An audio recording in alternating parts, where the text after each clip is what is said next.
Hi, my name is Ryan McGinnis, and I am here to share my story about how losing my vision actually helped me see things in a whole new perspective. When I was 35 years old, I was diagnosed with glaucoma, and when I got diagnosed, I thought that was an old person disease that wouldn't ever really affect me. In fact, that's actually what I got told. This is something that you won't need to worry about for a really long time. Well, for me, that started to affect me almost immediately. You're probably a lot like me. You're a person that has various goals, passions, dreams, and maybe that's just to be the best father you can be, the best mother you can be, husband, wife. Maybe it's a financial goal, maybe it's a business goal, maybe it's to start a business. Whatever it is, it matters. And sometimes when we have these things that matter in life, later becomes never. And for the first 35 years of my life, that was kind of my story. I had these starts and things that would never stay consistent and never fully realized that time was running out, that later always became never, and something always got in the way. And it wasn't until I had this diagnosis that I realized how finite time is, and that the time is now. The time is now to be uncomfortable. The time is now to follow those dreams, those passions, no matter what your circumstance is right now. So my hope for you is that you can hear my story, what's happened to me, and use that as a motivator to realize that you have this one precious life. And so let's do something with it. So I was walking into the eye clinic like any other appointment that I've ever had. I was just there to get glasses and contacts like I normally do. And almost immediately when I sat in the chair, I knew something was wrong. They were just doing the routine pressure check, but that routine pressure check that usually just takes a few minutes started to take 5, 10, 15, 20. And what I started to realize was that this is pressures that this doctor had never seen before. And he wasn't saying anything to me in the moment, so I'm just sitting in the chair thinking, is something wrong? Maybe there's something broken on his machine or any of those types of things. So he sat me up in the chair and he goes, Ryan, I don't know how to tell you this, so I'm just going to come out and say it. You have glaucoma. And I remember my first initial reaction was, isn't that something old people get? I'm 35 years old. Something must be wrong. I know that you checked it a whole bunch of times, but it probably can't be right. And so I asked him a number of questions, and he assured me of where my pressures were, that there was no doubt that I had it.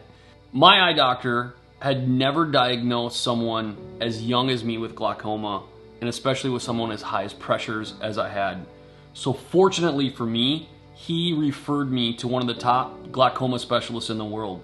So for instance, if your eye doctor got glaucoma, they would want to see my doctor. And I think the only reason why I would even see somebody like this is because someone with my age, with my pressures, I believe seemed interesting enough to him to take me on as a new patient. And that was something that really helped me understand and deal with the next steps of what I needed to do. So when I initially got diagnosed with glaucoma, nothing seemed different to me. So I didn't really know how to feel. The only people that were telling me something was wrong with my eyes were the doctors. I knew my pressures were high, but my vision wasn't any different, and my eyes never hurt. So I didn't know what to do.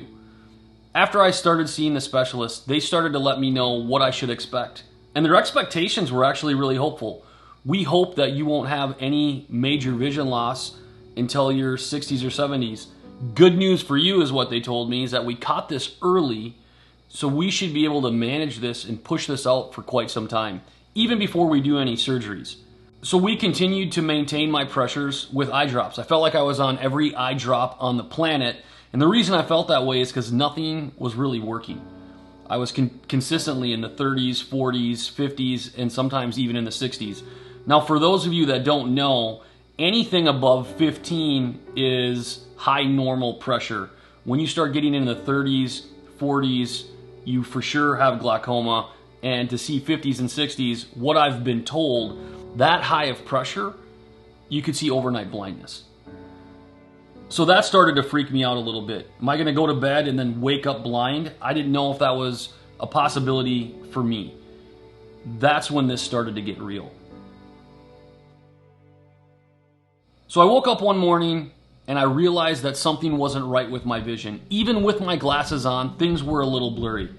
So when I went into the doctor, they had told me that a big chunk of my optic nerve had died, and there wasn't any way to restore that or to get that back. But what it did mean was surgery is now.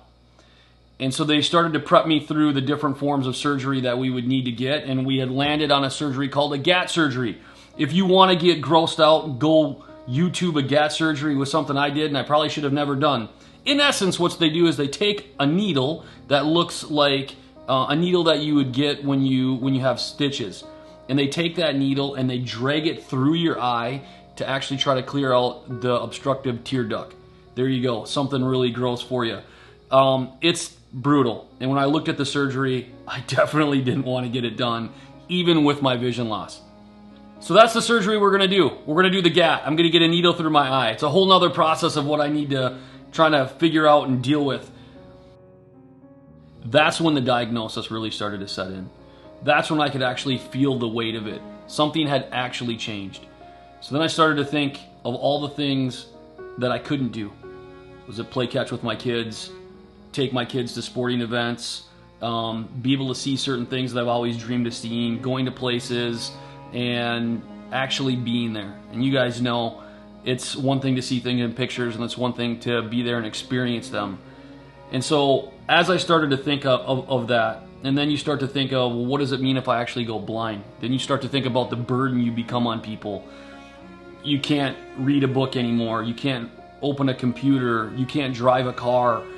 You probably need someone to help you. All the things that I know people that are blind now have to deal with. So as I'm feeling the weight of all of these things that I'm not going to be able to do or be able to see or potentially not be able to do or see, I have this moment, and I had several moments in my car where I was just crying out to God, and I was asking for a healing, I was asking for Him to take this away.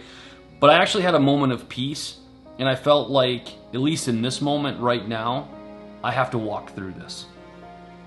And I didn't understand why, and if I'm honest, I still don't fully understand why. So today's the day. I'm getting surgery. I'm getting a needle through my eye. I just had to face the music and go with it. Sometimes we interact with things that aren't comfortable in our lives, and this was one of them. I can't think of something more uncomfortable than a needle being dragged through your eye. But here we go. I get into the doctor's office. They want to run another pressure check. They want to run another optic nerve prior to surgery. And my doctor comes to me and he goes, you know what? We're not doing that surgery anymore. I'm like, yes, we're not doing it. And he goes, we're going to do something much more invasive. We're actually going to put some tubes in your eye. That didn't feel good. All right, so we're getting a new surgery. It just continues to perpetuate that we need to roll with the punches in this thing. And it's the same thing in life. You never know what life is going to throw at you. You never know what tomorrow brings. You never know what the next minute brings. And so we just really need to embrace those things. I didn't want to get a surgery. Now I'm getting something completely different, way more invasive. We knew that the process for recovery was going to be much longer than it was, and I just had to make that decision in the moment. But I knew not doing it was going to be much worse than going through the pain of it. So picture this. We're getting prepped for surgery. They got the IV in. The nurse anesthetist comes in, and he tells me, hey, there's one thing. It was almost like a by the way, there's a really painful part of the surgery, and there really isn't any other way around it. And I need you to be perfectly still. He said you can grab onto the sides if you need to, but you can't move because I'll have a needle in your eye. And one of the things that you might not know is that you're awake for this surgery. And I was terrified in that moment. And he goes, I'll give you something to calm you down a little bit. And he slapped something in my IV, and then I felt great. I was like, all right, bring the needle on. I was okay. Until they actually stuck the needle in my eye. That was something that I wouldn't wish upon my worst enemy. The worst pain I've ever been in my entire life. But after we get through that, I'm actually talking to the doctor while he's doing the surgery. I'm asking him about his favorite music. I remember the conversation. We talked about all kinds of things as he's putting this tube in my eye. I even remember in a moment he's like, hey Ryan, I'm going to need you to quiet down a little bit so I can finish. This part's really important. So here I am with this big eye patch on my eye that's going to be there for the next several days, hopeful that my eye pressure is going to naturally come down and I can get off all my medication. Because one of the things you might not know is that this surgery, the needles in the eye, the painful sides of everything that you have to go through from a mental and physical standpoint, wasn't actually going to improve my vision. these surgeries help you reduce your pressure naturally. So all of this is just to come off of eye drops, which was a little aggravating in the first part, but I'm hopeful that that's what I'll be able to do. So fast forward, I go to my pre-op, everything's looking good. A couple of days later, the pressure's starting to get better, which is a natural response to the surgery we had, but then infection sets in. I start to get this bubble in the top corner of my eye, which he said that part is natural. So when you get a surgery like I had, your eye tries to seal off this new tube because it's a foreign object in your eye. Well, fortunately for me, I get to sprinkle in a little infection on top of the needle being in my eye, on top of this painful scratching every time I blink. As I'm having my next several visits, we start to realize that my eye's not responding to the surgery as well as we would hoped. There was infections, there was pain that I had never experienced before, and the only benefit we were seeing was the eye pressure, the whole point of the surgery. But shortly after the healing, maybe 6 to 8 weeks after that, my pressure started to go back up. So the eye surgery, in essence, was a failure. So now at this point, I'm back on all my medications, and unfortunately the pressure in my left eye is now exceeding the pressure in my right eye. So we're going back to the drawing board, just like we were in my right eye. What's the right surgery? Do we do laser? Do we do the GATT? Do we do a tube? So to be continued on how we figure that out. So I went from why me to what am I going to miss out on to now where I'm at is what's next. What do I want to see? What do I want to accomplish in this life? Now it feels like there's a ticking clock behind me every moment, every time I wake up. And maybe you don't feel that ticking clock, but I know you have some things that you want to see in your life. So one of my favorite proverbs is Proverbs 21:5. It says, "Good planning and hard work lead to prosperity, but hasty shortcuts lead to poverty." In the day and age that we live in right now, we're always looking for a hack, a shortcut.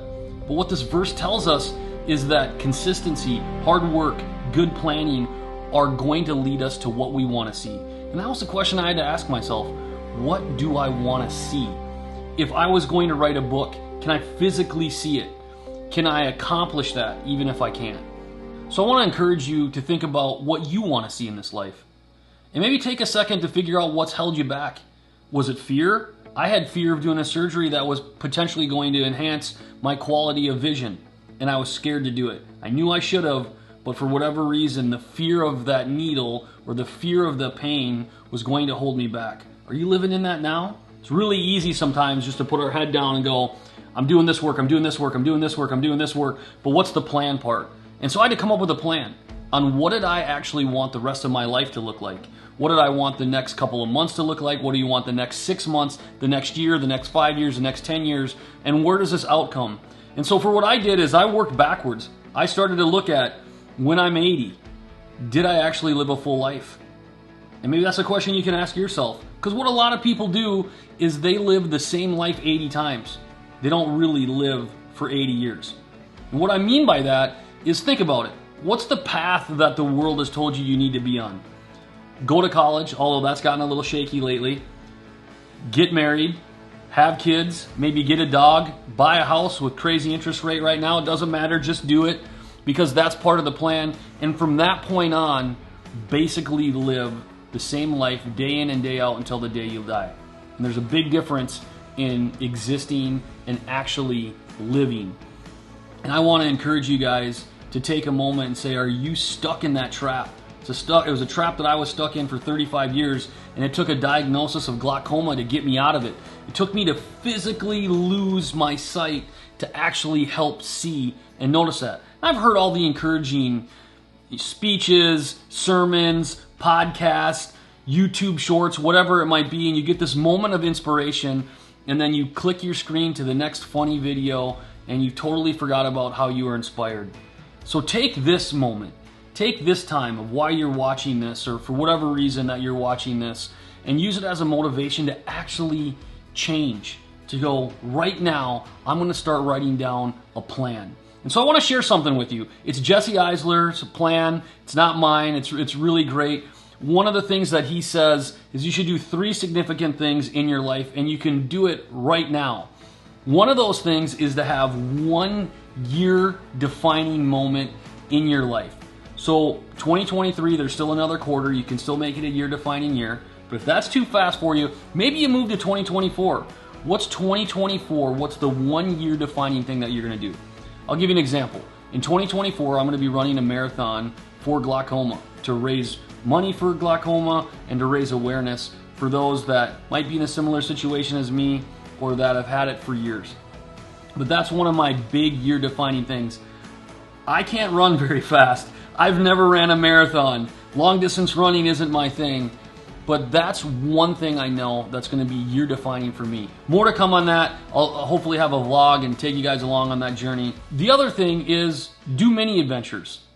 So 1 new mini adventure every single quarter. So 4 times a year, you can take your kids, you can take your spouse, you can go alone, do whatever you need to do, and go on these fun little mini adventures. So right now we have 5 things that you're doing every year that you wouldn't normally do right now. And then the last thing that I would encourage you to do is do something that challenges you every single month. Maybe that's, be trendy and jump in a cold plunge every single day or turn the shower to cold. Maybe it's read a book a month. Maybe it's just join a dancing class, a swimming class, whatever it might be, something that challenges you outside of your comfort zone. Now we're starting to live.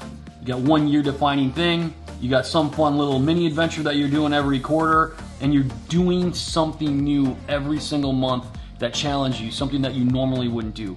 So what do you do with all this? How do you start?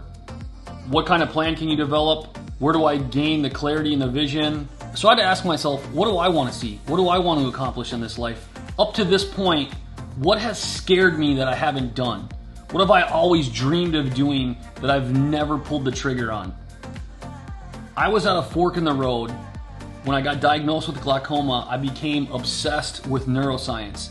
I was downloading every article, listening to every podcast, any information that you could give me on neuroscience, I wanted to read. And it got to a point where I had to decide whether I was going to go back to school at 35 years old and graduate when I was 47 or whatever the math worked out to be, or was there another alternative? And so I started to look at nutrition, fitness, health, learn from some of the best people out there, started to get certifications, which ultimately led me to my business now and starting a business, which has always been a dream of mine, called One Life Labs. In One Life Labs, we help people discover the right nutrition and fitness plan for them based on their biochemical individuality. So we do DEXA scans, we do blood work, whatever's necessary for you to help reach your goals. Now, before you think this video is leading to me selling you something, it's not. I'm just sharing with you what this has led me to. So then, because of my success in One Life Labs, I had other businesses organically just coming to me asking about my success, asking me to look into their business, seeing if there's any operational errors or where they have gaps that I could potentially help fill. So that sparked another business called One Life Business Solutions. Again, I'm not trying to sell you anything. I'm talking to you about the things that I wanted to see. So here I am. I've started 2 businesses. I have a podcast coming out called The Christian Idiot. It's more of an apologetic style podcast where we want to answer some of the difficult questions that maybe don't always get answered out there. And filming this video is very uncomfortable for me. This is something I've never done. I've never shared my story. I don't really like to put myself out there. I have fewer Instagram followers than people that sign up on accident. So this is uncomfortable.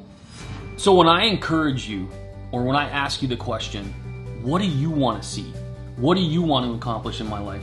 I'm only using that to show you that I'm actually doing something.